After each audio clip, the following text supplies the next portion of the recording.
Today we are making fish fry at home. Ma, কত excited? Let's see how it goes.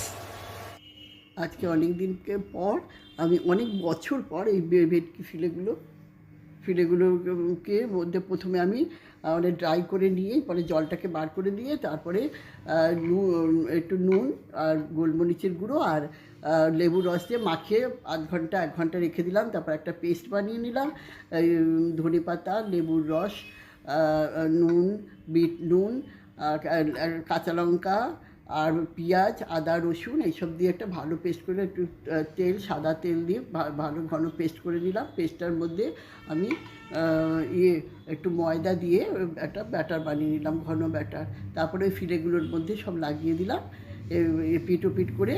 তারপরে আমি ডিম খাই না বলে না, আমি করে নিলাম কর্নফ্লাওয়ারের একটা ব্যাটার জল দিয়ে গুলে নিলাম, আরেকটা ব্রেড ক্রামের মধ্যে ডুবিয়ে একবার, আবার এটার মধ্যে দিয়ে কর্নফ্লাওয়ারের ব্যাটার মধ্যে গুলে আবার ব্রেড ক্রামের মধ্যে আমি দুবার করে এটাকে কোটিং করে নিয়ে তারপরে আমি ফ্রিজের মধ্যে রেখে দিয়েছিলাম। এবং যদি শেপটাকে তো দোকানে যেরকম তোমরা খাও সেরকম শেপটা ঠিক করে নিতে হবে।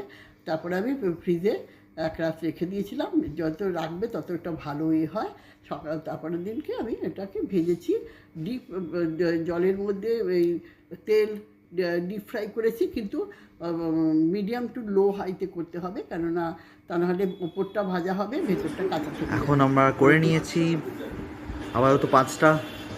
স্যালাড কাটবো, একদম পুরো মাছ ভেতরে সুন্দর পুরো দেখাচ্ছি পুরো মাছটা।